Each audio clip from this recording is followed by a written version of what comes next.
Woo! And we're off. Okay. Hi, friends, and welcome back to Strange Life. Today, we're doing that special thing we sometimes do, a bonus conversation episode. This time, diving deeper into episode 4, 21st Century Womanhood. If you watched or listened to that one, you know that I traced a story of how patriarchy might have begun in the shadow of the Younger Dryas, that sudden climate catastrophe that happened around 12,000 years ago and reshaped everything. Because, well, everything's got to start somewhere, somewhen. But of course, no hypothesis, no matter how well reasoned, can become established theory without a little critical back and forth. So I've invited someone whose work I love, who I know will challenge me and elevate my thinking. Sara Caplan. Woo! Sara's a writer and musician with the team Chill Touch and is part of QT's UCB, that's Upright Citizens Brigade, first all trans GNC non-binary improv team. And when she's not on stage, she's pursuing a master's degree in philosophy at Cal State, LA, or playing with her cats, Piro and Sevi. Sara studied philosophy at Harvard, did a stint at Berkeley Law before deciding the legal system wasn't worth her energy. Oh, there's so many of us. And these days brings her sharp thinking and trans studies perspective into everything from tabletop RPGs to David Graeber deep dives. In short, she's funny, she's brilliant, and unafraid of big, messy questions. So today we're going to test my wild hypothesis. We're going to ask what womanhood even means now. And in general, we're going to see what unfolds when our worlds collide. Let's talk about it.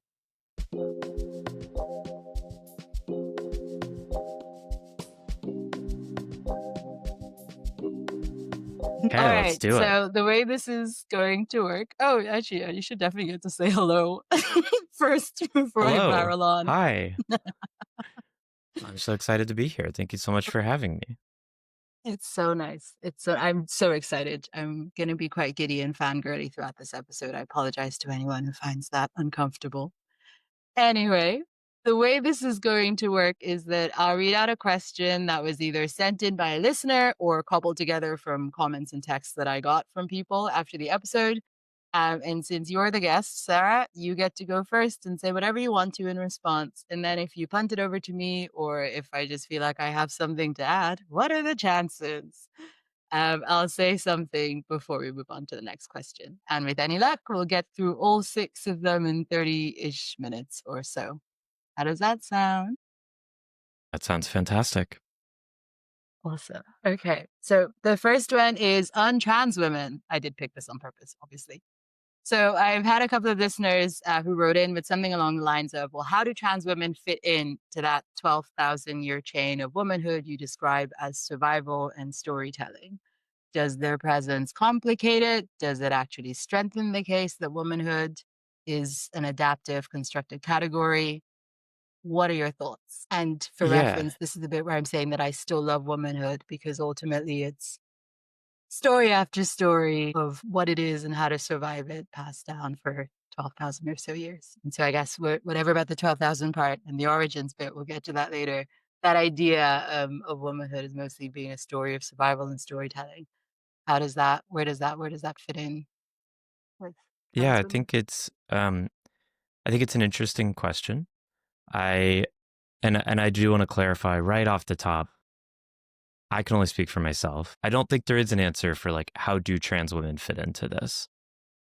Because trans women are all different, all have different relationships to womanhood. We all, like, contrary to what you might have heard about there being something called a gender ideology, most trans people actually have their own idiosyncratic relationship to gender and their own beliefs about what it is. But speaking for myself, what strikes me as interesting about, like, how do trans women fit into this? I think it fits quite well given my understanding of what gender is and what womanhood is. And if womanhood is, as you say, Daisy, this historical chain of survival and storytelling, then what I what I like about that, and that makes it easier to fit trans people into it, is you're not suggesting it's anything like essential. It's nothing inherent to human biology. It is a practice of identity creation and tradition womanhood is the product of a co-creation across time. And I think trans women, as we call them today, are just a part of that. And I think people in the past that I would label trans women, though they would have had different understandings of themselves, were likewise part of that. I think that any woman alive today is only someone who's heard those stories, right?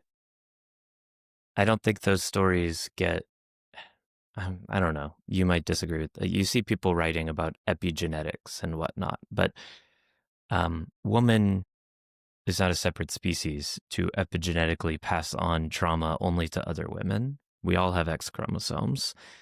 And so even if there is something epigenetic about it, we all share that. Exactly. And we all are simply the inheritors of these stories. We've all heard them. And that's true of trans women as well as cis women, even if we heard them in different contexts.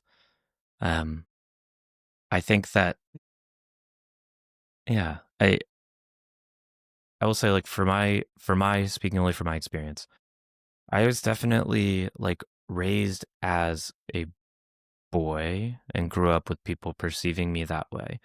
So I wasn't from my youngest age like treated as girl. I didn't take part in the kinds of conversations that I know frequently happen between mothers and daughters or between, aunts and nieces, whatever, that where cis girls are first sort of brought into this tradition in many ways. But of course, there's Yeah. also like not one tradition of womanhood. It's all Yeah, but cultural. It those varies family, nudges family. towards But behavior and those yeah, insistences on certain acts, etc.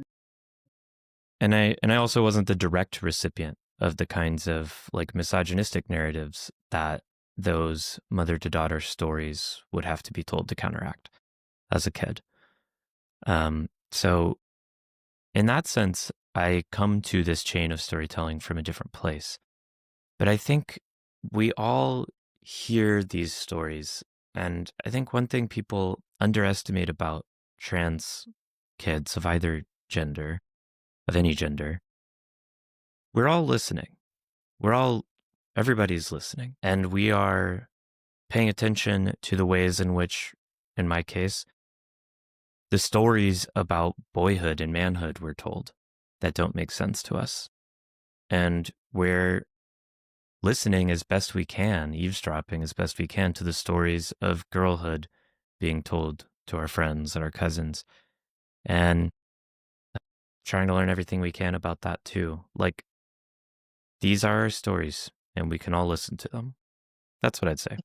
I think what that makes me sort of maybe realize, which I don't know is a perspective that I had when I recorded the first episode, is that essentially patriarchy, whatever, we agree to be the comprising set of behaviors, is the catalyst, and then the reaction, the description of the reaction is womanhood.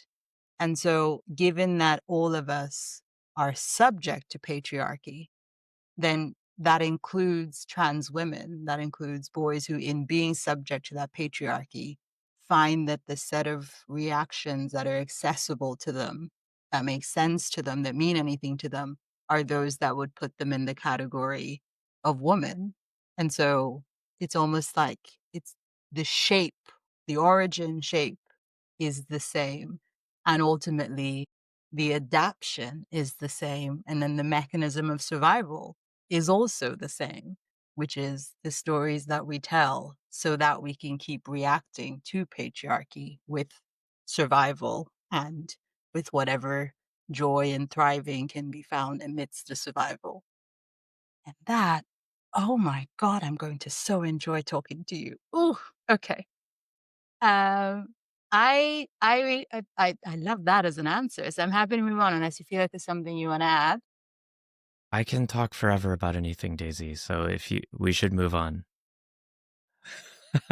I suspect as we go through questions, we're gonna circle over the same themes. So, number 2, someone else asked something basically along the lines of, you, being me, You make a pretty bold claim in episode 4, tying the roots of patriarchy to a climate catastrophe 12,000 years ago. Isn't that kind of a stretch?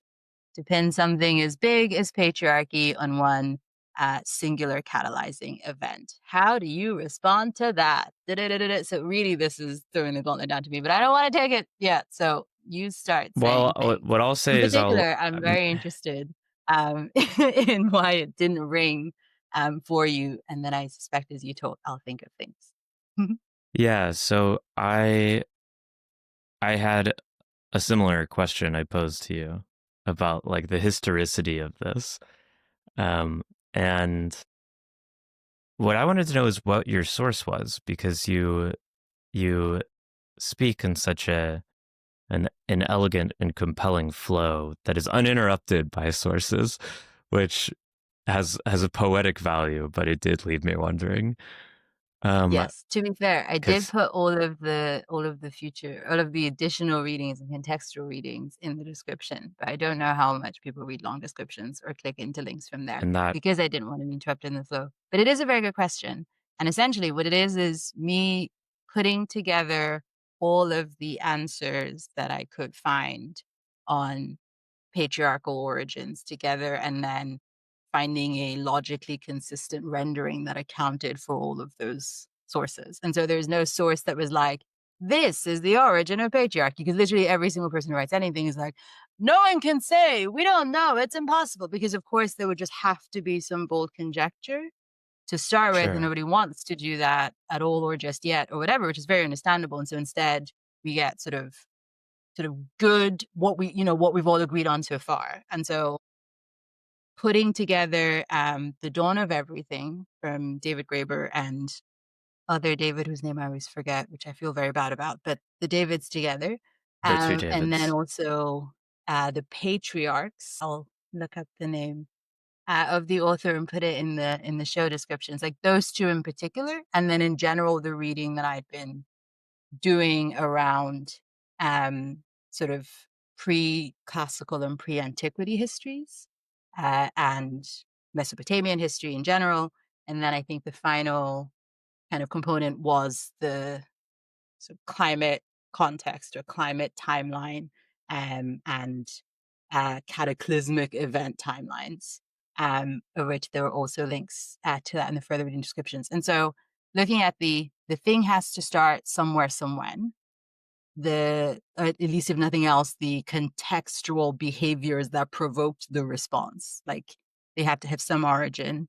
There's also a bit of time that everything we seem to be able to get from that time indicates a very different set of events and and a different context in which those human beings lived. And so we have a wasn't the case, was the case, and then this wishy-washy bit in between that sort of the best that we keep repeat or had come up with, and the point when frankly all of academia was still deeply uninterested in women's studies and frankly misogynistic, is just that the advent of farming. So we have the sort of time bit that we're saying it started, because the things before that indicate that we didn't have that kind of culture, then after did. But then we're like, what else happened here? And we're like, oh, farming was invented. So then farming is the thing that gave rise to patriarchy.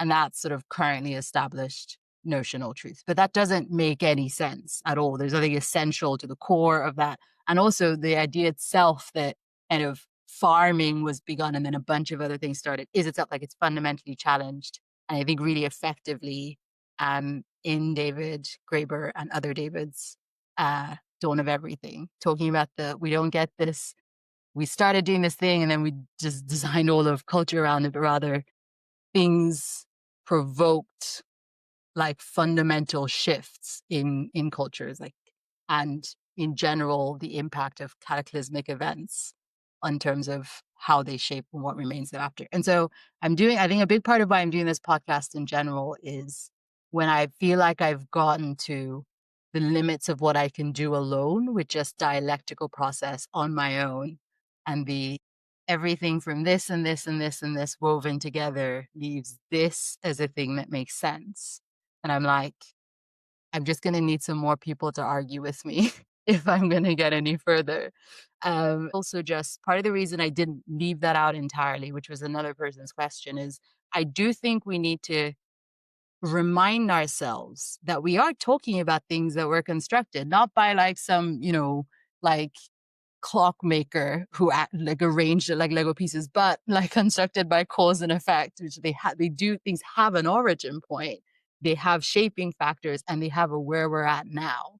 And I think even if it's not this, it is something like that. It is like something provoked a shift that then gave rise to behaviors that then provoked a response. If it's not this, it would be something of this shape. So also getting people to, I think, appreciate that notion and that concept of an origin for this, which is, not just an answer to like, maybe it's just always been like this. And so it has to be like this, which I do think is a real danger when you read things like Sapiens being like, everything else seems to have a cause and a reason, but this one's just always been there. Like, it's basically what Yuval wrote. They're just like, oh, this seems to have just always been misogyny. Maybe it's just who we are as people. And I'm like, I think we're going to need to not leave that as the conclusion, because then it's Yeah. always going to be, aren't we being so nice that we're erasing this thing that otherwise is fundamentally true to who we are, rather than aren't we erasing this thing that had some catalyst, had a bunch of shaping factors, doesn't work for us, and then ergo should be unwoven as a result. So yeah, I think maybe it stemmed from realizing just like how definite in time and simple the causal and catalyst factors are for racism.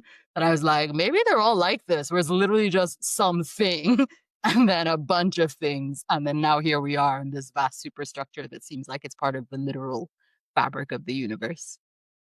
So Yeah. that's where I'm at. I think that makes so much sense.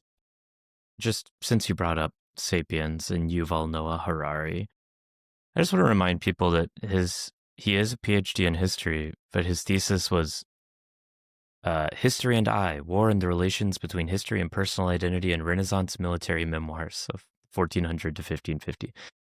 He's not an expert in On everything. human evolution and anthropology. He's not an anthropologist. He's a historian. Cognitive science. Yeah, but he speaks very confidently, and he's a very good writer. And I appreciate how you're framing it here. It will have a shape like this. This is an option for what might have happened. This is a viable explanation as Yeah, specifically a way to counteract like the assumptions so many people want to hold on to are taught, and that specifically certain right-wing social movements would like everyone to believe that patriarchy, any hierarchy that's currently in place that benefits them, are the result of natural law. exactly. And now that I think of it, just so no one's like, how sneaky of her to say it like it was fact, and then now she says it's just the best reasonable hypothesis. No, I did specifically say womanhood is trying to figure out what the fucking answer is, and this is mine. And Yeah, then you I did say wrote it. a bunch of things in the description so people could reach their own conclusion. And then please actually do come fight me about it on the internet, because that's the only way I know how to shape my ideas. And no one Yeah, seems to have obsessed about this long enough to have a counter hypothesis to offer me, and I'm very happy to take one. But thank you. yeah.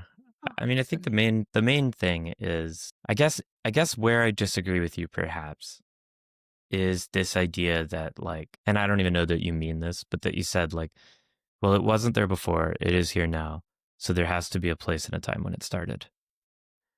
And yeah, are you I think I reconsidering? see where you're going with that. And to be when what I mean is it is womanhood as we have it, which is like the set of constructs that will broadly agree fit within these are the expectations, these are the shaping factors, etc.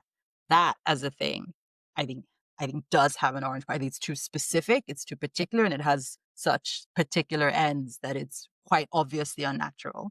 I think whatever happened before, there were people of all the same anatomical possibilities we have now, and then behaviors that would have risen around that.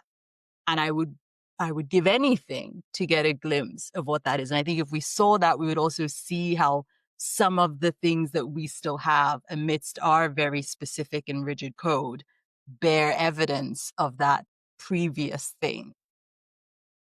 But we don't know that. We don't have that. We just have this thing that is a construct. And maybe there are remnants of whatever was there before, whatever, maybe with a multiple, where there was no binary, where there's still like rough aggregations of certain behavioral types, and did one or two of those behavioral types like look like kind of like what we have now, but now ours is warped towards a very specific aim and an end. And I don't know. Okay, something had to have existed before. Yeah, I can't. I feel like I don't even have the fabric with which to imagine it. I think it would have I been. don't disagree with that at all. And I mean, that's like the main takeaway from Dawn of Everything, right? Like humans, there's nothing essential about human social organization. And there have been so many different ones that will look Yeah, so absolutely bizarre to us. Because we're all working from like a perspective that is taught, and especially yeah, us today. Like it's such, I guess what I would think is that whatever womanhood is today, in our probably largely shared sort of like English speaking world, Euro American context where we experience it, is first of all, there's other kinds of womanhood all over the world still, obviously. And even still, the one where, did you grow up in Ireland or in the UK? in Ireland. So in Nigeria until I was about 6, and then in Ireland. Oh, right. Yeah. Yeah. So, But yeah, I mean, even that, like Nigerian womanhood, I'd imagine is very different from Irish, right? in some ways yes, in some ways no. And I think that is what's quite interesting, is that there are variations, but even those variations sort of bear the mark of the place that the current shape, that the shaping factor of current womanhood, Hmm. rippled out from. And so the further removed you are from Europeanness or European colonization, the more there is more, it's almost like more evidence of the pre-constructed like version of whatever. And then the closer you are to that epicenter, the more it's the same thing, just with these additional lenses. Like there's still the same, like your purpose ultimately is as much proximity to whatever the male figure is in your life, the subservience, et cetera, et cetera. Like, so it's the same variation, but then a slight kind of textural differences into how you will both go about that, and then also how you will deal with the various vicissitudes or repercussions of it. You might be louder and more likely to verbally fight with your husband as a proud Yoruba woman, and then as an Hmm. Irish woman might work around quietly and with passive aggression and or humor. But ultimately, it's the same thing that you're doing, which is pushing and pulling for as much autonomy as you can within the understanding that there is a male figure that is either father or husband, and so is the pivot around which all things turn. And I think, um, no, have I forgotten the thing? There was a thing I was hanging on to that I no, now it's gone. Maybe it'll come back. But Well, so I guess I'll put forward my alternate thesis. yes. I think 100%, like 100% on board with you. Oh, Oh, it came back. Let's hear it. yes, the thing is back. And I think, and it should affect your thesis. So that's the Okay. only reason Okay. I would Okay. interrupt to say it. Because so yes, if we think, 200,000 or so years of anatomically modern humans, and lots of time with no core essentialism, lots of times for factors to have shaped different constellations of culture. I do think where we exist in now is in the tail end of a particular arc, because I think one way or another there will have been arcs. There will have been eventual kind of, this is a factor that seems to ripple out and touch enough things that it's affecting the whole globe. And then for as long as the consequences of that keep rippling out, that's a given arc. And I think we can trace then so much of what we are dealing with, which is systems that are built on the consequences to clearly something. I think we can trace back to something. It feels like it has to be something like, not just like the Younger Dryas, but then the particular things then that I sort of specifically picked out of how do you get like the clashes that we know are the birthplace of civilization. When you have to start explaining how you do things to another group of people, you start to have to create language, you start to have to canonize your previous stories, etc.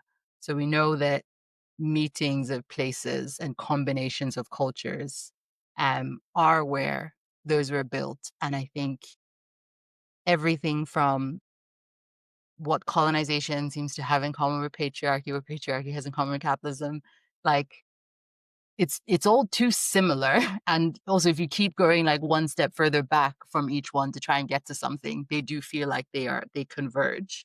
It's just in an area where we just have so little specific detail. So I think what we need to do is boldly tell stories about that period until, even if we say, oh, it turns out they converge even further and the catalyzing thing for this arc is even further beyond before that, then fair enough. But um I think something had to start this very obviously interlinked story that we're playing out the ends of. I Yeah, see. that's the thing I was gonna Yeah. say. I think for listeners, I don't think this will be new to you. I just think it went unsaid in this episode maybe that all all the gender categories around the world of all these cultures that like pre-colonial cultures, whatever gender categories they had, Fa'afine in the South Pacific, like the Mushe and like in Mexico, Hydra, like these were all, even if they didn't align with the European patriarchal man and woman categories, they were still all equally constructed. These are all the results of human social construction over 200,000 years. And then colonialism, colonization, like specifically took the ideals of man and woman, the hierarchies of patriarchy, the assumptions of patriarchy, Christianity, capitalism, and violently imposed that on all of these cultures. And so, like, all around the world, what womanhood is now is the result of some conversation syncresis or like stamping out of whatever gender roles had been constructed there before and the European gender ideas that were being violently, coercively foisted onto these people. And so I'm I'm trying to just like I'm just trying to hopefully rephrase what's in your head and you could tell me if I'm right. So it's interesting to you as a project in tracing the origins of womanhood, and patriarchy. You specifically mean like what the fuck happened in Europe that they then like exported all this bullshit onto everyone. But And so that is like this kind of Grand Central Station stop that kept happening for multiple questions, right? Like you go, what the hell with transatlantic slavery? What the hell with like capitalism? What the hell? And then at some point you're like, what is happening to Europe? And then you go back and you're like, okay, well, Rome. And you're like, what the fuck, Rome? And then you go back and you're like, well, what the hell is Syrians? And you just keep being like, what hurt you? And then it is the precursor to yeah, them. And then you keep going. And at some point you're like, okay, something started the hurt and the response, and because it keeps tracing backwards to some reason why in which people would behave in a subjugating fashion, because then the next group of subjugators were their victims, and then on and so forth.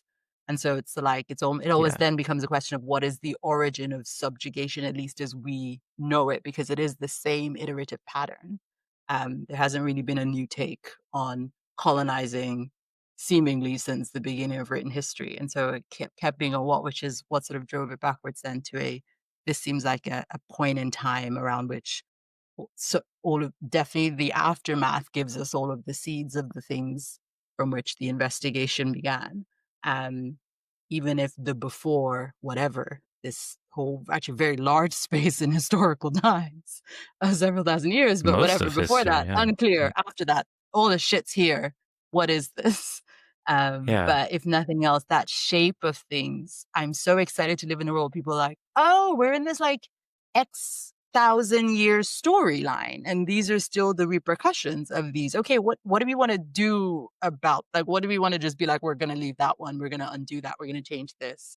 And so that's I think maybe the broad thrust of my hope and dreams for this. But I was also like, Yeah. honestly, I cannot think of a better story, which is not to say that there isn't one, but I literally cannot. And so let me I share guess this one and I see what I happens. have a pitch Okay. because I don't think patriarchy originated in one place.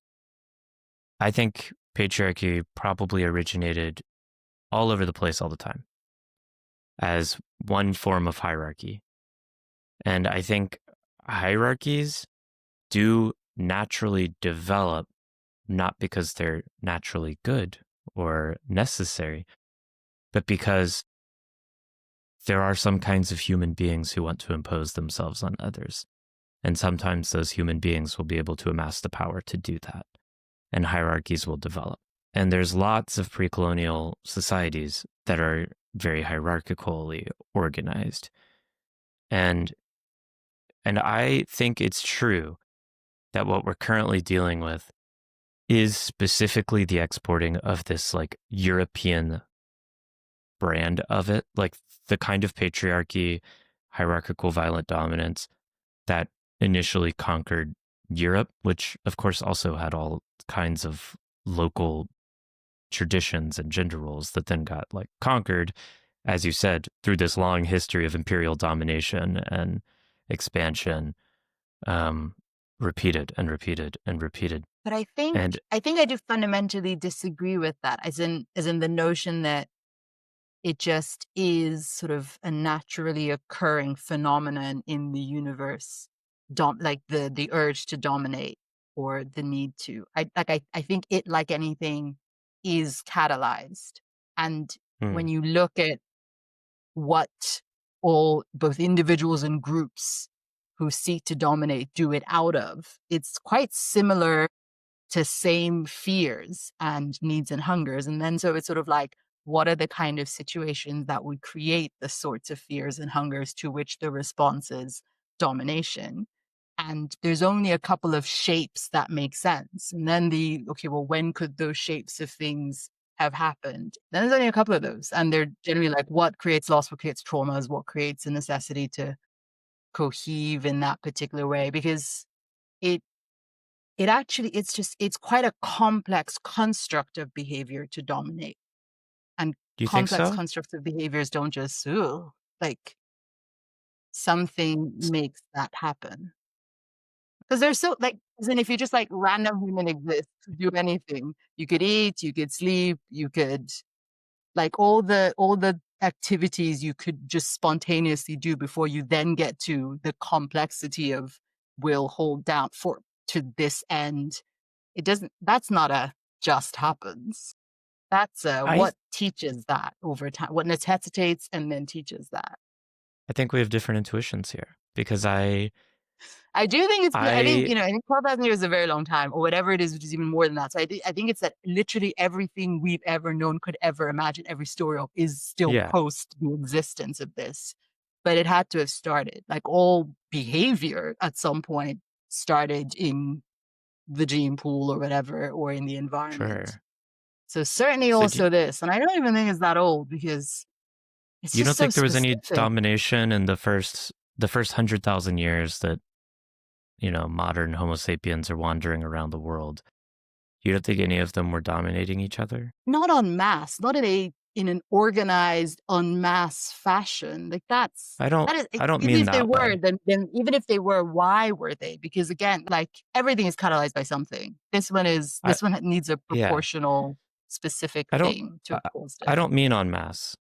I mean you're 100 people, wandering around whatever, the Indus River Valley. Like Yeah. you don't think there's going to be one or two people in that who decide like I actually should be in control. But even the concept of control is like why? And to what end? Because there is always an end to what, like, control is for something. It's the bridge to something. So the thing you would actually want is whatever's on the other side of I don't think what or that's who you're true. trying to control. And there's so many You other might ways to that. Huh? you might not understand it. You might not have this internal drive towards control, dominance, assertion. But I don't think you can say that there aren't humans who have that. I think there very clearly are humans who have that. I mean, my cats have that sometimes. Like sometimes my cat will decide, no, my brother doesn't get to eat today. And I'll have to be like, no, you're going in timeout if you're going to be like that. Like we didn't teach him to do that. No, but as in like that. Okay, I think put it this way. I don't think babies have any urge to dominate. So it is taught. And so where did the thing evolve that now we teach? So Maybe that's it's a like for a definition. thing to be a naturally occurring, it's that a baby would do it and get it. What do you mean by dominate? Maybe we're talking past each other here. Like to set up and insist and enforce a series of rules to an end. I see. Because I do think babies Whereas frequently. just like, isn't if it was just like, oh, sometimes people flail with random violence, and this is the collective story of all the consequences of the flailers and the flailed at. But this isn't that. Here is this constructed thing to an end.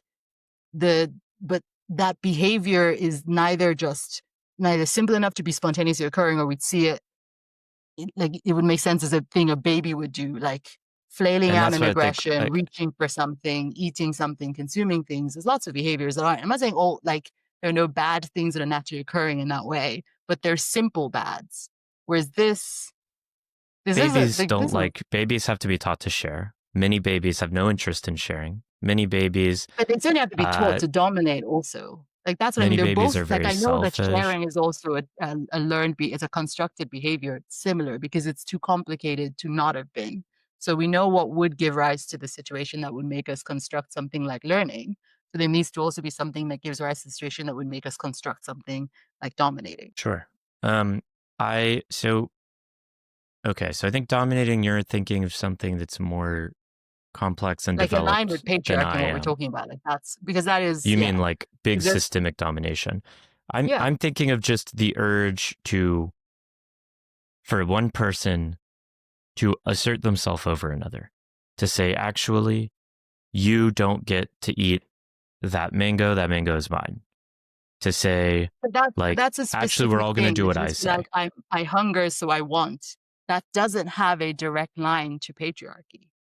I disagree because I think it's this. What I think patriarchy is, what I think capitalism is, what I think any systemic level hierarchical domination is the like very long-term metastasization of this base mentality. Because No, but the reason I think that they are different is I hunger and I want can be solved in multiple ways. And there are loads of them that are infinitely simpler and more reflexive than I hunger and I want. So therefore, I will take yours. Like the other mangoes being present, the fact, or you take mine and then another one happens. There's like so much else that happens as opposed to, and ergo now there is this. So we're already now starting to describe the factors that would narrow it down to then sure, end up yeah. yielding something like that. So that's all I mean when I say, by the time you find all the factors that would create the things to give rise to a composite behavior that's domination, you're now describing an event. I I also just don't Because think that's we could have had a we history agree just here. keeps rolling where people occasionally it's sort of like left to their own devices, whatever aggressions your cats are behaving in, that wouldn't give rise to cat patriarchy.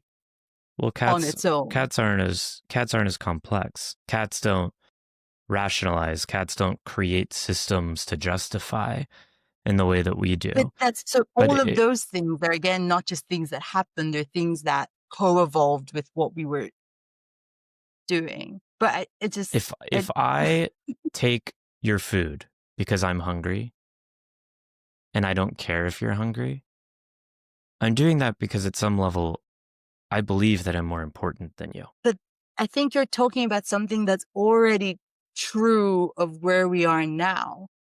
Because if you bring it back to just if I'm hungry and I look for food, then it's whatever is the easiest source of food. And even if the easiest source of food is that I take it from someone else, now they now have to go get other food from someone else. Even like that on its own can develop into a very, very different aggregated culture than the one we have now. Of course, yeah. I mean, I think what we have now, So by the time you start from some of these fundamentals, want to then find the way to solve for that need, that's so base that you still then have to have particular things that shaped not just the culture of some people just take things sometimes and then other people then just go take another one to replace the thing that was taken for them, or and not so patriarchy. maybe another key intuitive difference here is I think where we are now is the culmination of thousands of years of historical accident. That just like, that's why I specifically use the word metastasize, because I see it as a cancer, like in the way I see fascism as a 100% agree. cancer. But I don't think there's anything necessary. Like, I don't think it could have ended up looking a million different ways. Like, I think we do. And that's what I'm saying. Like, I think we do see that. I think the rigid caste system, the dominance of like the Brahmin over Kshatriya and like all the other castes below them, is a different manifestation and evolution of it, a different cancer that then encounters the European cancer, and then they negotiate like whatever their syncresis of that, or their war between those. True. And so that actually thing that if I That's didn't know that, I would think you were agreeing with me. But I'm agree, and I think the reason that that the Brahmin version of it, and then the European version of it could or could combine so well is that they're fundamentally fruit from the same tree at some point. Like the mm. patterns beget each other in this way. You And so when think we say, yes, it's a cancer, yes, it metastasizes, but like any cancer, like even a cancer in the body, there is a catalyzing event that at least creates the seeds of this particular thing. And then there are the shaping forces then that nudge it along, and then we get here. And so? so And I don't disagree with that, but okay, maybe where we disagree, if we disagree, do you think the caste system, cancerous hierarchy, and the European like Christian capitalist hierarchy evolved from the exact same like actual seed in place, or from the same kind of seed in different places? the same seed, because when we say the same kind of, I think at some point it's same. I think everything spreads the same way, like biological evolution spreads, and that it is You think there was continually, if you move further back, conjunctive. I one think a thing specific event? created in the same way as actually language now has lots of disparate shapes. And yes, it is a thing that spreads and mutates in how it is shaped by factors. But you keep going back, that is at some point the birth of the very concept and capacity of language. I think there is a birth of the concept and capacity of hierarchical dominance, and then various splits and collisions of the splits thereafter. And but you mean that as like one historical event, one group of people that made this flip and then exported it around the world, and over time through dissemination and dominance? I don't think one group is to me and that's the reason that I think you're talking about a globally cataclysmic event, because I don't think you'll have to be, I think that's the point, right? It's how do we end up with the thing that would pull humans into roughly the same sorts of responses.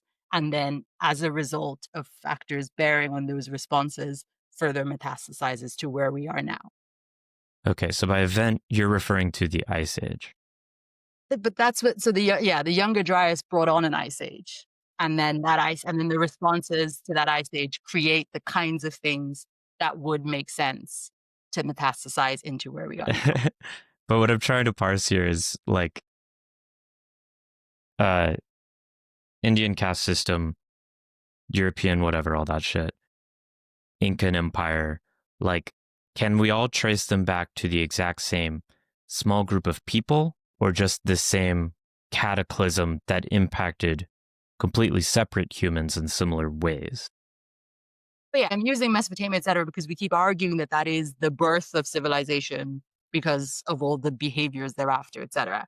But I Okay. also used India because another birth of civilization, apparently, at least in myth, through hordes coming down. So I'm like, the thing happens in enough places that the only but seemingly very largely repeated response is convergence and hierarchical dominance and survival through Yeah. things, and then Okay. you collide then with whoever else wasn't north enough to be fucked over, and then you create this weird monstrosity, hierarchical dominance and subjugation, and fighting against that Okay. births, That's I think, what I was all the trying to threads that are parse. still playing out.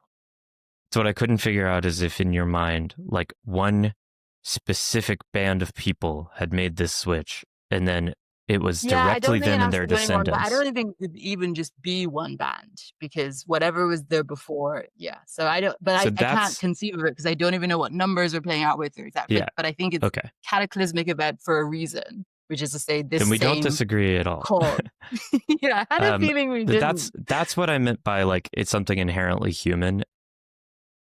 But that's what I mean. Before this thing happened, it didn't need to be, in the same way as like eye color. There's not, even our biological features aren't inherent. They're just, there's the potential for a thing that would act on that thing that would then mean, oh, I guess now eyes are blue.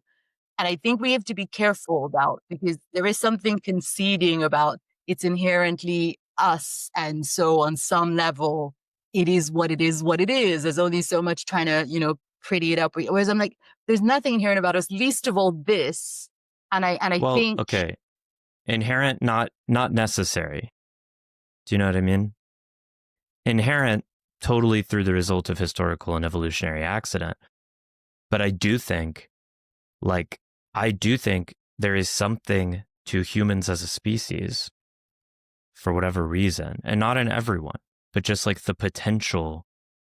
I think there is the potential in every group of humans for some minority of humans to be born who have a kind of impulse towards dominance. And I mean that little d selfishness, my mango.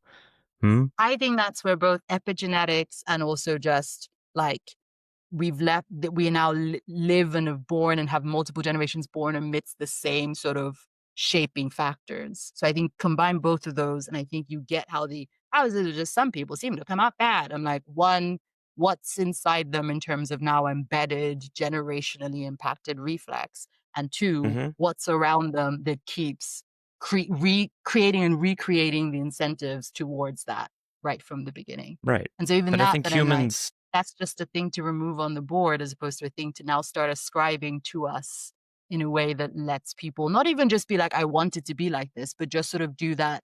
You can complain about the weather, but that is the weather. Better to just get on with it, which I think is actually the vast majority of people who stand in, if you will, in the way of progress, is just the like, I'm not saying it's good, but sometimes if it rains in Ireland, you don't complain about that. People are inherently hierarchical dominant. This is what it is. I'm like, I both don't think it is, and I think it concedes so much.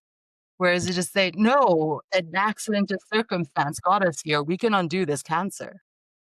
but I'm not saying people are inherently hierarchically dominant. I'm saying some humans are inherently, individually dominant as an impulse.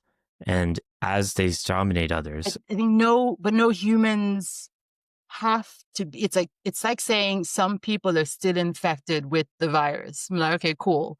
Is very different from some people are just like that. Because one is like, oh, we're still cleaning up that mess. And the other one is like, this is just a thing that is part but of, I think yeah, it's, I don't, some people will get cancer. It's not necessary that anybody does, but at any human population, some people simply will. Like, I think that's just true. And I don't think some people are going to be effectively dominant. I don't think some people are inevitably going to impose systems of dominance. And I don't think some people are impossible to teach, but I think some people are just going to have an impulse that is like more self-interested than others for whatever reason. And I'm not saying it's genetic or whatever, but like, yeah, like the potential but for being shaped that way if the environmental factors are present is a thing yes, that will be higher or lower in some people. But I think that still just means, okay, cool. But then but for all intents and purposes, then that doesn't exist, that's just focused on the environmental factors, because they're the actual thing that exists. They're the actual space that creates that thing, because people are technically of infinitely shapeable potential. Like, and given, context X, we get, I think there is one for literally every conceivable shape of human. So the fact that there is also one that, given this particular shape of context that we still have persisting, would be pulled into an even larger shape, or even more quickly into the shape of hierarchical dominance. It's almost like, yeah, it I'm doesn't not, I matter don't think enough I'm that, making as big a claim as you think I am. I'm just fair saying, like, enough. That's true. in Maybe any now I'm small just group enjoying of, the sport of it. yeah, I think in any small group of humans, there's always some statistical probability, it might even be tiny, that some people will be born who have like a more intuitive pull towards selfishness and Oh, dominating maybe I others. finally thought of how to say what it is that I'm trying to say, which is that I think Yeah. we don't know what humans would be like if we didn't have the structures we still have persisting. Yeah. And I guess what I'm saying is, I think there is such a thing as a society that is constructed in such a way that no humans exist who are like that, because I think the structures that would need to exist to act on whatever potential may, exists within, Yeah. those are mutable. They can exist or not exist depending on if they're constructed or deconstructed. And I do think there is such a thing as a human society, as a global human society, where in which no behaviors of hierarchical dominance exists, regardless of what the potential is there for it. In the same, And yeah. that may theoretically be true. I mean, you can look at, like, I guess, like The Dispossessed as Ursula Le Guin's attempt at, like, what would a planet like this look like? But I'm not convinced that's ever actually been established. And like my most idealized version of it that you might share because we both read The Dawn of Everything. Like, I love the sort of description that David Graeber gives of the northeastern American indigenous peoples that are first confronted by the French missionaries and their relationship to social hierarchy and their revulsion towards money. And I'm not saying you can't have societies that are more or less impacted by this. And that seems like, from the little I know, which I'm not an expert there, I agree with you. Like, that seems like a society specifically structured around an awareness of this impulse in people and attempts to mitigate it at a structural level and create an egalitarian society as best as possible. I'm Yeah. And 100% down for that. I want that in the whole world. But I also think built into that system is the awareness that it is something to look out for. That, like, Okay, yeah, there I are, think that does make sense. Like, I don't think it's just that that left, removal of the structures and then left alone, we just inherently remain ever non-hierarchical and dominant. I think, yeah, but I think it's that it's sort of kind of, maybe it's like this mindset shift towards it is actually like, if we can conceive mm, of it as a seeded source that then metastasizes, and we know the factors that both created the original catalyst and then allow for the continuous metastasizing, and the undoing of those factors then removes the environmental pressure that gives rise to the behavior, and then gives the space then to put in the environmental pressures that encourage the opposite of the behavior. Like, sure. it's like when I'm doing the thing where I'm like, the formula on the board does work. Let's keep talking about that. And I think there is this very understandable tendency, and I'm not actually saying that that's necessarily what you're doing, but maybe that's what's in my head, and that's what's provoking why I keep arguing with you, even though it seems like we're arguing. I do think many of us who have been deeply hurt by patriarchy, I think then it's like this almost, there just are some awful people. We just have to concede them on some level. It's just the thing that is true of the world, the thing that is true of happening around. And what do we do nonetheless? And I'm like, even though it seems like a small concession, I don't think it's worth making. And I think even internally, psychologically, robs us of something. Whereas I'm like, no, no one has to actually have polio. No one has to actually have hierarchical dominance. You can remove the factors that allow for polio to happen. You can remove the factors that allow for hierarchical dominance to happen. And we can keep doing that and have the sort of long vision of it might not even be my day, but it's actually happening. And I think we trip over ourselves somehow when we're doing that. And also just like some people just be evil. Evil just is a thing. It just exists and it will persist and yada yada. I'm like, it I was hear you. shaped. It was shaped and when you kind of see it from that perspective, there's this like horrible additional grief and tragedy of just seeing people like funneled into hierarchical dominance and turned into this, and humans is this infinitely malleable shape, and actually left to its own devices tends to move towards sort of soft woodland creature because we are largely soft woodland creature in nature. Yeah. Even if there is some rough housing and what have you amongst the foxes. But yeah, I don't know. Anyway, No, I hear but then you. And everything is painted I don't with the same thing. I don't know whether I believe that some people just will be antisocial. I might actually believe that. I am not convinced. I'm not like I'm not convinced that a Stephen Miller or a Donald Trump, even given the best, because Stephen Miller grew up in LA. Stephen Miller went to high school a few miles from where my girlfriend went to high school, just a few years apart. And I'm sure there's But that factors that doesn't matter. explain We're why in he the became petri what he dish of was. the petri dish of the petri dish. I don't think we have anybody that we could think of as like as a neutral. Yeah, but we only I don't have think the there's any people we have. like literally. I think there's no one like all of us are just like thousands of years died in the same like in this, and there's no way I think to use that as a basis for what's possible. Whereas I do think when you start to conceive of the idea of no, there's an origin point and there's a continuation of this, then even if not an actual picture, but again, to use the cancer analogy, when you know that there's a source and a root and the way in which it's spreading, you can conceive of a non-cancerous body. And I think You can't, but you that can't, that does something to one's mind to have that. but I think this is the only small difference between us here, is just maybe how we're envisioning it. I think we agree on 99% of everything here. And are you conceiving of I guess first question, is the body in the cancer scenario humanity or is it the individual human? I think both. I think it's a fractal. The things we're talking about. I Yeah, think the human and then sure. the collective human are. Yeah. And so I mostly I'm believe, talking about humanity as a whole and the sort of archetypal human, maybe I almost mean. I believe in the And then the potential idea of for a non-cancerous humanity. I believe genuinely loving egalitarian societies are possible. And I think the only way those societies can self-maintain is by remaining constantly vigilant of the propensity of some humans to seek to dominate and to have safeguards built in for that. Like, that's what I'm okay. saying. So I it's think not like that's any individual beautifully human. yeah.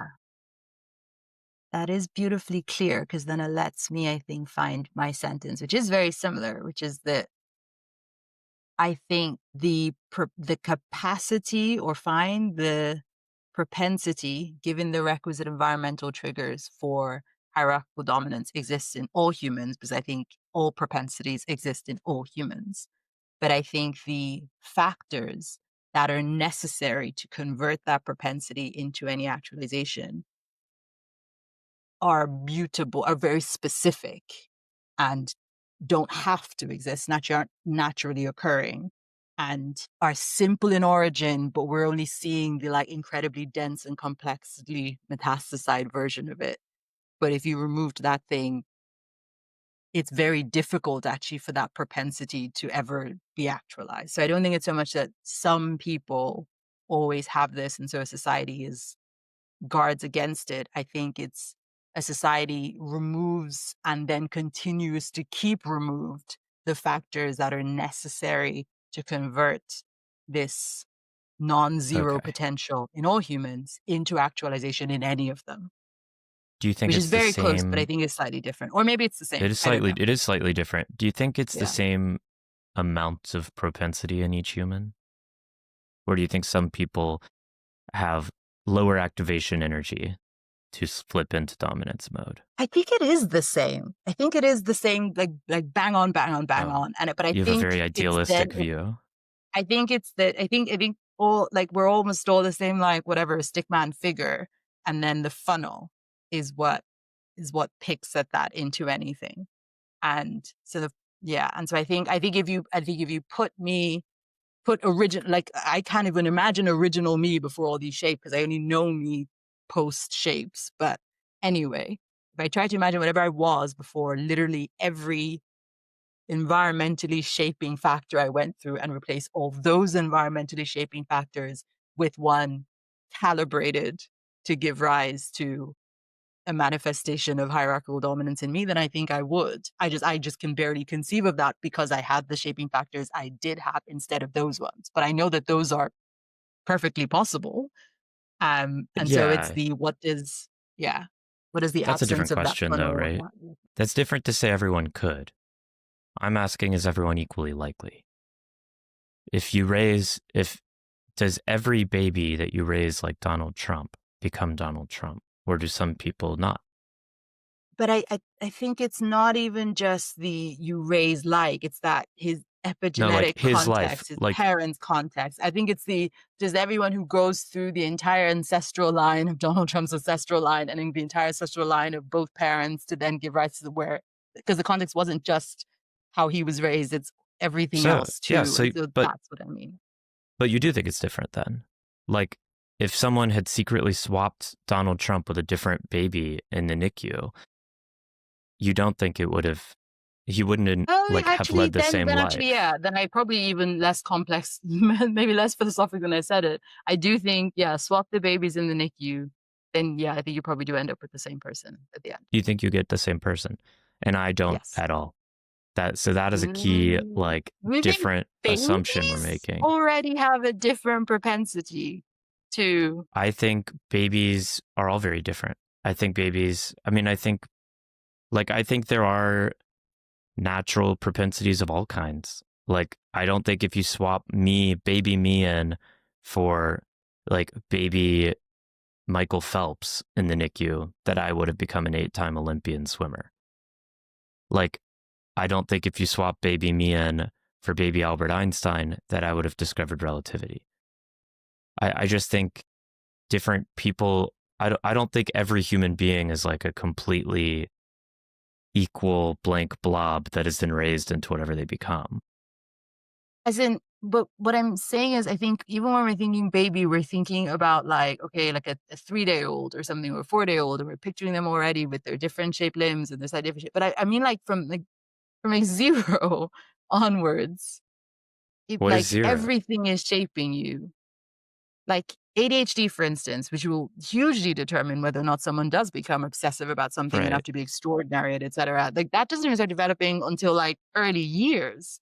And then if you go back then even before, so I think the factors that give rise to Michael Phelps are, it's not that they're only intrinsic or only environmental, is that the environmental bit was necessary, that like nothing could have happened without the environmental bit.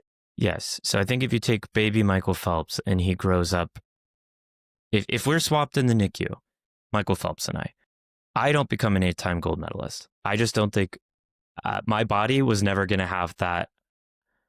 Having lived in my body, I was a swimmer. I I think was the food you ate shaped your body, reverberations, the gravity of the place you're in. I think we think about things just like, oh, how did his parents talk to them? Where I think we think about it in all these macro ways, but zoom into like, even his body is a consequence mostly of what he ate here I than don't think that's anything true. else that he got before here, because he literally is shaped of the food you consume, including his mother's milk, etc., and everything thereafter. But yeah, I was never going to be 6'4". I was never going to have a 6'7" wingspan. I was not going to have webbed toes. And if Michael Phelps grew up in my life because we got swapped and he was raised by my parents, he also wouldn't have been an 8-time Olympic gold medalist. I'm not saying that the way he was raised didn't have like huge impacts on that. But if we're swapped at birth, he's not going to have my life and I'm not going to have his life. I think for all intents and purposes, especially if we're keeping in mind social constructs and social behaviors, then yes, I do. I think the person we get is made here, and so just change the things that are going into making them, and yes, you get whatever it is that you're looking for. I think the variation in the raw material, I think, is so insufficient for the variations that manifest and exist here and that we get to play with. Michael Phelps and I are both born.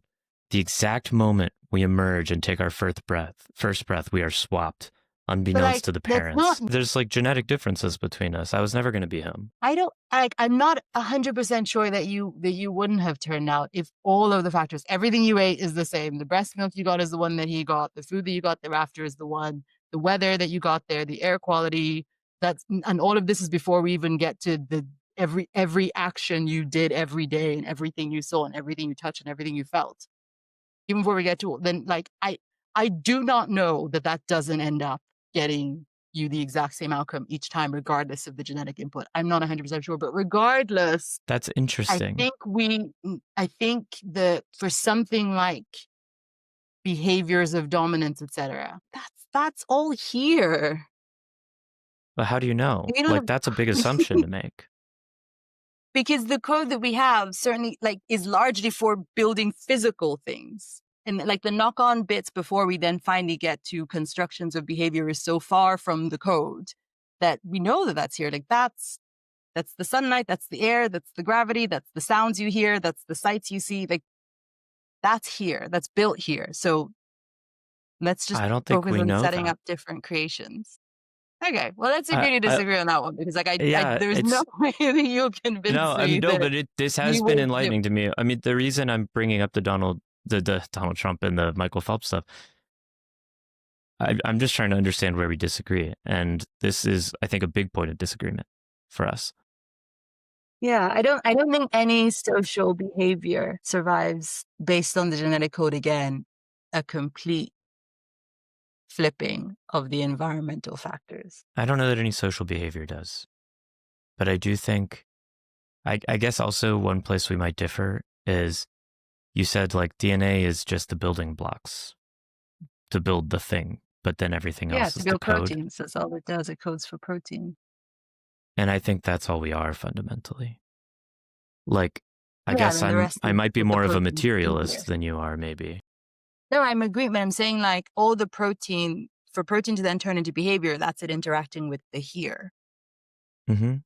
But different groups of proteins will interact with the here in different ways. But what I mean is the difference in our proteins. You don't think it's that different? Is so minuscule that it's the variation in the environment is so vast. That if minuscule difference, vast difference, and then we see variation in behavior, then I think I know what we have to blame. That might be true. And maybe that's true for 99% of humans. But what about exceptional cases? What if Michael Phelps is swapped at birth with a baby who is born with no arms? And I know that's a very small percentage of people, but that's all I think that how does that impact this, though? How does that impact the sort of the social behaviors we're talking about? As in, like, I think the broader question of like physical variation as a consequence of environmental variation. I think more wiggle room there, but I think so little of what I'm concerned about. Well, so this is why I bring it up. It is relevant to me because I think that 99 point whatever percent of humans are born with 4 limbs. Some small percentage are born with 2 limbs, or 1, or 3, or 0. 99 point whatever percent of humans might be born with a brain physically structured in such a way that you're 100% correct, that all social behaviors are learned, that they can all be brought up to be perfect egalitarians. And I think there is some percentage of people, humans, babies, born with a physical structuring of their brain that is such that they will have a higher propensity towards dominating behaviors. And over the span of 250,000 years, it doesn't need to be a high percentage for those people to pop up again and again. And most of the time, they won't be able to establish any kind of dominating culture. But sometimes, and this is where we start to agree, sometimes those people will happen to be born at times that overlap with the right environmental scarcities and dangers to the groups of people they're born into, such that their dominating behaviors become a survival advantage or help them become heroes who lead their tribe to survive over another tribe, or they're just able to attain influence they most of the time wouldn't have been able to. But once they've got it, they're going to try to pass it on and maintain it. And they're going to try to pass it on to their kids and their friends. And even if most of those fail, some will survive. And that is the metastasis I see. That's the origin of hierarchy. And that is what metastasizes into the modern, like, complex So I think where we're cancers we have. differing is that I think that something in your description is still evoking, at least for me, this image of the behavior itself is already there. It's just kept under wraps or it's pulled aside. Whereas I'm like, no, the behavior itself has to be co-created by the environment into being. And the things that would co-create it do not have to be, are not even all that like naturally occurring, are very rare. I Okay. think saying that there is an internal capacity for the things that when combined with a certain environment turn like are hierarchical dominant behavior, fine. And I don't even think that that has to be a small or large. I think it could even be all of us kind of thing. Is it all? Is it some? Is it many? I think irrelevant, because like any internal potential, it is nothing on this plane of actual existence without its catalyzing constructive environmental cause. And that What do you, environmental cause yeah, is both like is reversible when you exist in a time when it's already happened, and when you exist in a time it hasn't happened, is guardable against, and then when it happens you can deal with the consequence. Like it doesn't, the behavior doesn't have to come out in order to then metastasize.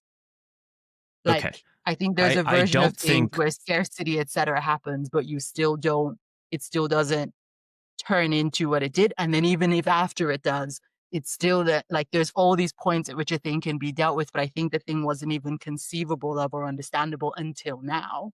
okay. And so in the same ways as I think everyone's one traumatic event away from insert this thing here, but it doesn't have to be the case that either A, that trauma happens, or B, that that is the response to the trauma if you're guided into a different direction, which is not the same thing as then to like, and so, and you know, even to the extent that when you are, if you live in this hypothetical culture where the catalytic event for a thing to manifest into behavior hasn't happened, I think the work you have to do to keep that thing at bay, there's some people that you will do that even more so for, because if the thing should happen, their capacity to combine with that thing for it to turn into one is even bigger. But again, it's just that I don't, it's just, yeah, it's sort of like, I don't find the amount of the propensity or whatever to be relevant, because I think that's an unknown variable. And I genuinely think maybe it is literally everyone. Maybe there is a version of me that is given enough of the inputs, both in terms of the chemical soup I start with and the shaping factors. Maybe mine is just as voraciously large, and combined with this, it would turn into, take my voraciously large appetite for social justice and combine it with that, and maybe I have a voraciously large appetite and then capacity to be stimulated by hierarchical dominance. Relevant, I think, because I think the things that you need in order to combine with it into being are specific and don't have to be, and can both be removed should they happen to exist where you are, or it can then be kept away. And so the same way I'm agreeing with you in terms of that any culture would have to be, an egalitarian culture, whatever, would have to be constructed, and there have to be particular things that uphold its construct. I'm agreeing. I just think that the aim isn't at any people, because I think we can agree. I think maybe it's easier if we just all agree that there's a propensity in all and it varies up and down. But if everyone can catch the disease and have the disease, what do we do about keeping the entire space continuously hygienic so that it never has to happen? Yeah. And I think that we can get to that question, but I think we can first answer the like, what would you have to remove in the environment for the genes to never react into this disease? And I think that is Yeah. very possible. It's, I keep going back and forth on whether I think we disagree on anything. Um, I 100% agree that nothing that we're in now was necessary. None of this had to be this way. It's more that, like, over time, it becomes more statistically likely, in the same way that if a person lives for 1,000 years, they'll probably get cancer at some point, but they don't have to. Like, it's just kind of And they random. won't if they know what is required to keep removing the environmental factors that would give rise to cancer. And so again, I think it's even Well, in but some there is a hypothetical situation where we remove it, then we also know enough to keep continuously keeping the environment free or sufficiently free of radiation or doing the anti-radiation things we have to do whenever we get, et cetera, et cetera. I think we can keep the environment free of, we can first try and remove all the bits now that we know are actively yeah. radioactive, and then we can continue keep the environment clear of radioactive material thereafter. I also want to clarify, I don't think, just in case it came off this way, I don't think there's any particular group of person, kind of person, community that is more likely to be this dominant inclined thing.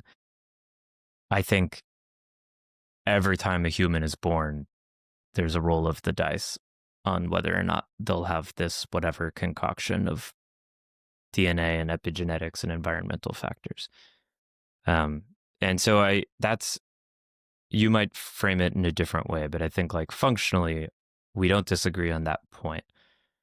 I think we just think of like where we place that roll of the dice in our heads is different. Exactly. Maybe. And I think the dice roll is the environment. I think it's the bit that is the maker of anything. Yeah. And so I'm very obsessed with it because I think it could be so nice. And I think the fact that we can't imagine that it could be is itself fruit from the same poison tree of it's everywhere, it's been everywhere for so long. It feels like it is. Whereas it just I do happened wonder, and then kept happening. And I think a large enough thing happens everywhere all at once to create enough numbers of the same mutation, manifestation of the mutation to then keep going, to then converge and keep going, converge and keep colliding in on self until we now finally get this raw, distilled, premium grade version of it by the time we get to like, Europe of recent and yeah. or just, No, I mean, pre-colonization Europe. But yeah. that I Oh my agree with. god, that was I amazing. know. Yeah, sorry. I wasn't trying to be too fighty. No, no, And that was the best conversation on this I could possibly have hoped for. And I honestly mean that because I have so much more clarity on why I said what I said and why I feel so strong about it, or why I'm sure what the premise of it is, or how it still shifts and works and flexes around people who I do fundamentally agree with, and also who don't have to see the things like foundationally that make me insist on it. And so thank yeah. you. That was amazing. I don't Oh, really know what thank to do you. now, whether we should either A, just be like, okay, what I would love to do if you have time, even if it's only like I maybe have 15, time. 20 minutes. Oh, amazing. Then I would love to do a couple of other questions. I suspect we might even have like shorter answers on the rest of them. If you've been listening, I hope it wasn't too annoying to hear us go back and forth. You were probably like, "You're saying the same thing." This is the thing, I suspect It, so, but also we weren't. I know. Ah, That's. oh, so good. Yeah, I'm Okay. happy to lightning around the rest of the questions here. Amazing. So number 3, anyway, is on the theme of loving and leaving womanhood. So another listener says, I feel pulled in two directions, wanting to abolish gender categories entirely one day, and yet wanting to protect womanhood as a space of solidarity and joy another day. How do you navigate that contradiction in your own lives? So that's a fun one. Do you want to start? Yeah. Uh, I don't think this one has to be too complicated. In theory, I think it's always going to be complicated. I think you can love and enjoy and celebrate womanhood as a category that's brought you meaning and provided you a space of solidarity with other people, and simply acknowledge that at the same time, it fundamentally doesn't exist because categories themselves aren't real or necessary. And so you can enjoy womanhood and the history of it. I don't know, in the same way that I enjoy being I'm ethnically Jewish. I don't believe in any of the religious tenets of Judaism, but I like celebrating Passover and I like enjoying the foods with my family. And I think you can hold both. Yeah, I love that because exactly. And I think that's what happens if you zoom in. on womanhood as an act of joy is the one that you'll strip away the parts that are the most redundant, or the most, or should go first, whatever about the whole thing. But certainly there's some excess that nobody wants to hang on to. And if you focus on the joy, you can easily cut away the rest. And then of the joy, you can just be like, oh, I do these things because I love them. And if there is a name for the totality of the doing of these things, cool. If there isn't, also cool. If they give it another name, equally fine. It doesn't matter because I know what I'm doing and it's because of the joy it adds to my life and the meaning that it does. And I think if nothing else, just even the precursor to that beautiful utopic ideal of just people only doing the parts of it that bring them joy already, oh my God, to live in that universe. Oh, okay. This is good. And we did that in under an hour. Amazing. So next then is on generational shifts. And an audience member said, you talked about the father-daughter dynamic as a driver of change. Do you think these power shifts are sustainable or just another cycle destined to reset? And so I think there's an interesting two-parter in there, which is one, again, that's another hypothesis to a degree. To what extent do we think that the father-daughter dynamic is such a significant driver of the change we see in ourselves now, or in our time now, of like quote unquote powerful women? Um, or at least women with agency, to both look at patriarchy and then arguably try and dismantle it. And then if that is the case, is that a sustainable thing, or is this just like another cycle or another fad, and either we recreate the structure somehow or something else comes along that removes the power and agency women currently have that we are theoretically using to understand and deconstruct patriarchy? I feel like the question you asked is a lot more complicated. I think not all fathers are equal, and not all daughters are equal, and not all father-daughter relationships are equal. And some daughters will be able to change the politics, the orientation of their fathers in ways that are lasting, and some won't. And I don't have any explanation for the differences between those fathers and those daughters, but I do think that's descriptively true now. And I guess maybe it's to the extent that we need to name a fuel or force behind the current phenomenon of sufficient women in power to arguably give rise to a total reconstruction or deconstruction of patriarchy. Do we have an alternative notion of that, something to hang onto our heads, besides the idea of sequences of sufficient fathers feeling like they should give their daughters power where they otherwise wouldn't have, creating then business leaders where their daughters wouldn't have, educated women, academics, just uppity women who won't take nonsense, et cetera, whatever that is, whatever you want to call the broad cohort of modern women who may or may not be reshaping the game. I personally couldn't think of another sort of sufficiently en masse catalytic factor for power concentrating into the hands of women and girls. And if you have another one, I'd love to hear it. And then separately, I think the question of, is it sustainable? I personally think yes, but I don't know. Are you also pessimistic on this front, perhaps? Is it something that is currently true, but we will not bring it to the ends? I am broadly pessimistic these days, but I am also a trans person in Donald Trump's America on Yeah. September 18th for now, until I find a way out. So my pessimism is perhaps environmental also. I'm quite pessimistic that you can ever disrupt a hierarchy from within it. Maybe you can, but did Sheryl Sandberg do anything to help further the cause of women? I don't think so. I think she helped women who wanted to be tech executives, but that's just how do I become of patriarchy, not how do I dismantle it? And I guess the other thought that popped into my head when you were like, well, I can't think of any other en masse thing that would have happened. My thought was urbanization. And as women start to clump together in bigger and bigger communities when all the daughters when all the moms and daughters are sequestered in the farmhouse underneath the rule of dad, how do they develop the coalition and the confidence?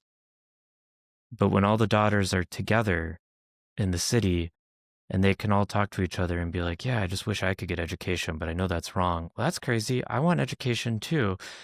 Like, That does kind of make sense. At the same time, though, I feel like urbanization was still would like left to its own devices, separate to this hypothetical forcing factor of daughters or fathers bequeathing power to their daughters where they otherwise wouldn't have, or allowing them education where they otherwise wouldn't have, et cetera, et cetera.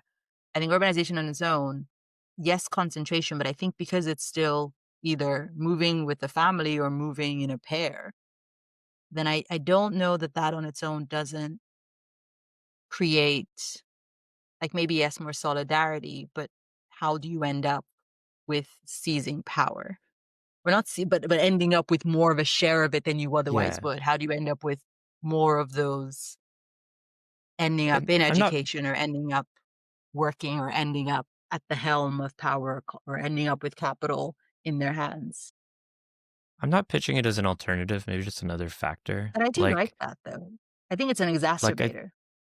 But yeah, I think it's similar to what you've seen on with the advent of the internet with all kinds of different communities, but like trans people who previously might never have knowingly met another trans person in their life, online are able to find communities of people who have these same thoughts they do, that before you might have thought you were completely alone, that you're crazy. And then you find people and you realize, I'm not alone. This is a kind of person that I am. And I think urbanization probably contributed to that. And then 100%. to just keep using the as metaphor, to use trans women as metaphor for cis women, I guess. Um, some trans women, meanwhile, have a super strong sense of self and from a very young age are asserting, I am a girl. And others have a different kind of sense of self or like don't understand themselves in that way or whatever. And I think you're going to have some daughters, even in the farmhouses, who are like, I'm going to teach myself how to read. I'm going to be a math prodigy and I'm going to learn all this math. Like obviously that was always happening. And not every girl who goes to the city cares about education. But the ones who do can find each other. And the ones who are interested in it, but wouldn't have fought for it by themselves in the farm can see the ones who did and learn from them and be inspired by them. Yeah. And I don't I know. like that. And I think if nothing else, whatever about a broader catalyzing, but I think the exacerbators are definitely ones that we can all agree on. I do think urbanization and then obviously education as a whole, and then obviously workforce explosion and wars and the decimation of male populations, and then also the internet 100% gets us to where we are. Do we think it is a cycle destined to reset or something that you can't put the genie back in the bottle? There's too many uppity women now out. You can't return patriarchy to at least where it was before. Whatever about the progress towards further changing of the norms, etc. I think, yeah, I do feel like we're past a point of total no, or maybe we're teetering just on the edge slash aftermath of about a point of no return. But I don't know. I don't know. I I do, yeah. think there are so many women alive today solidly under the thumb of patriarchal dominance who, in this country, my country, have been trained to see feminism as their enemy, have been trained to identify with their role in the particular, like, evangelical American patriarchal system. And some people, I guess I have a broad thesis of humanity that people find peace and soothing in having discrete roles. Many people do, not everyone. A lot of us don't. And some people are more comfortable being in the role of the oppressed when that role is clear than they are confronting the horror of freedom. And Actually, yes, I do agree with that. But at the same time, I do think there is something weird about this time. And I think some of that is what's just weird, there are a couple of like almost canaries in the coal mine that I feel like I have for certain like immutables, but hopefully will someday change structures in the world And some of them are like like my mother is an evangelical pastor who is West Wow. African, and Nigerian is a million times more patriarchal even than the US. And it threatened me when I accidentally said something she did was feminist, like in the past when I was much younger, and now is quoting shit back to me like I've never heard it before. And have you heard about this book, Invisible Women? They didn't even test the seatbelts on us. Also, this other thing. Also, this other thing. And I'm like, It's awesome. huh. Are there just something? Yeah. And so there's something about that that makes me think maybe there is a point at which we've reached where the thing won't die on its own, but it's really, really hard to go all the way back. And I feel like that is true of, again, a lot of what I think are the fruits from that same poison seed or Yeah. seeds. Um, but let's see. But I'm in my optimist era, perhaps. And I think that's only because I clocked into my pessimist era so much earlier. Like I should Yeah. actually just myself because there's no hope for it. And then I was like, wait a minute, people now at least talk about the things that I feel like I was literally the only one. And Yeah. then now people seem to be saying things. And now even the most selfish archetype of the I'm just in it for me woman who doesn't care about the structure is still having to just talk about systems in order just to make anything make sense. So I'm like, see, I don't think anything's necessary. I don't think I don't believe that cycles, while they're sometimes identifiable in history, have any like necessity going forward. And I think we just don't know. But like just like we're not doomed inevitably to fascism and patriarchy, we also can't sit back confidently on the expectation of progress. Everything is the result of human action and choice.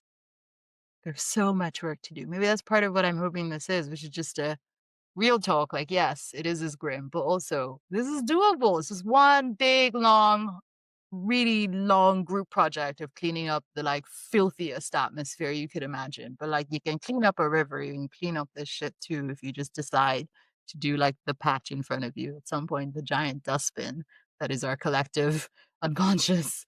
Might It be is better. doable. It is not doable for any of us alive right now. No, This no. is a project in planting trees for future generations. Exactly. For probably a couple of thousand years, but a Yeah. start. And I always come, I mean, I'm a big Graeber girl. I always come back to what he said as like my source of optimism, which is our job isn't to imagine what the future will look like, but to open up the space for the people who come after us to start imagining again. So good. Oh, the temptation to keep going, but I'm also seeing a notification that my microphone is 10% battery. Oh, okay. And What's I'm one like, last question? We oh, could be lightening it. Is it you had one? Did we do all six or did we do five? we did four, which is already Okay, plenty. let's real We do quick. What okay. are So these I'll tell two? you what the last two are, and let's see if we can do. One sentence each. Yeah. Let's see how much the microphone collects. All right. So number 5 was on power and beauty, which is if optimizing for beauty is both oppressive and euphoric, is there a way to reclaim beauty practices as resistance rather than subjugation? I like the first part of that a lot. I don't even know if the second part has to be framed that way, but it is both oppressive and euphoric. Like what then? And honestly, I'm still in the I haven't decided. I did pursue it aggressively, and now I'm like, would have been better to not, and also would have been better to do so. And also, I don't know. I think it's the same answer I'm going to give to the earlier one about how to still enjoy womanhood. We are of the time we're in. We grew up in the environments we grew up in, and we were trained in the ways we were trained. And while it's important to do the work we can to like deprogram ourselves of and shed the bits we don't like, we also can't deny the fact that like we did have that. And if something is a harmless pleasure, if doing a nice smoky eye makes you feel good, even if that came from patriarchal training, it still makes you feel good. And like, I don't think doing it is necessarily propagating that system of power. Like, what matters is that you don't push it onto other people. If you're a mom, if you're a mom, you don't say you can't go outside without putting on makeup. You can't go outside looking like that. It's putting it onto the next generation. but you can enjoy it yourself. So good and so succinct. Oh, okay. We might even then get to the bonus question number 6. Okay. I picked this one because it's you. And so comedy has often been a survival tool for marginalized people. Do you think humor is actually one of the hidden through lines in that 12,000 year or however thousand year long chain of womanhood? And maybe what does that make you think of? I have 2 thoughts that pop up immediately for me on that. My first thought was in Curtis Yarvin's Dark Tech Monarchy writings. He's the guy, if you don't know, who's behind Peter Thiel and Elon Musk's theories that like America should be run by a CEO, God King, tech entrepreneur, and that democracy is evil. And he's outlined a bunch of plans for how to achieve that, how to destroy American democracy and replace it with a tech monarchy. And one of the segments of society he specifically listed was comedy. They have to destroy and control comedy. There's a great YouTuber called Elephant Graveyard who's done some amazing videos about Joe Rogan and his relationships to these tech oligarchs and the impact that's having. So yeah, comedy is a vital form of resistance and has always been a tool. Specifically for women, it just strikes me that it's very important to men and boys who like their role in patriarchy and are doing their best to propagate it. They just love talking about how women aren't funny. And if that's that important to them, if that is that much stakes for them to keep asserting, that's probably because women being funny is threatening. I really like that. And also just, yeah, the laughing has kept us here just long enough to figure out an answer every time. Whether it's the first time you did hear someone make fun of the thing that until then had just been like in your throat, and you're like, "Oh, I guess it is kind of silly the way my mother makes me police my own physical attributes, or it is kind of crazy that I'm being sold like property, or it is kind of whatever it is, the reduction into absurdity, or just the like commiserating I've been here 2 jokes, or just any of it. Or yeah, I think even apart from the ones who might be nefarious enough to actually actively want to convince people that women aren't funny, the ones who are just like, "I wish I could get it, but I can't." I'm like, "You don't get it because you don't know this, and the joke is so funny that it's almost worth what I know in order for it to be funny. And I can't believe you suddenly made me almost be okay that I know what misogyny is from the inside in order that I could laugh at this." And that's the twisted, crazy thing about humor. And I It love is. that for us. Humor is just a tool and it can be used oppressively, obviously. But at its best, humor is one of the best tools humans have for undercutting anything that pretends to seriousness and necessity. And letting people laugh, if you can convince people to laugh at the Lord, to laugh at whatever, that helps them realize, oh, right, this power I've ascribed to him in my head that he taught me to have ascribed to him in his head, that's not real, is it? It's all made up. Oh, I could do this for 52 more hours. But your mic couldn't. But my mic can't. And so I'm going to see if I can get the outro in before it's all over for us. I cannot thank you enough for doing this. So that is our conversation for today. But of course, it's only the beginning. Sarah and I have scratched at deep and tender questions about where womanhood comes from, what it still demands of us, whether we want to keep it, what we want to keep, how to discard what we don't want to keep.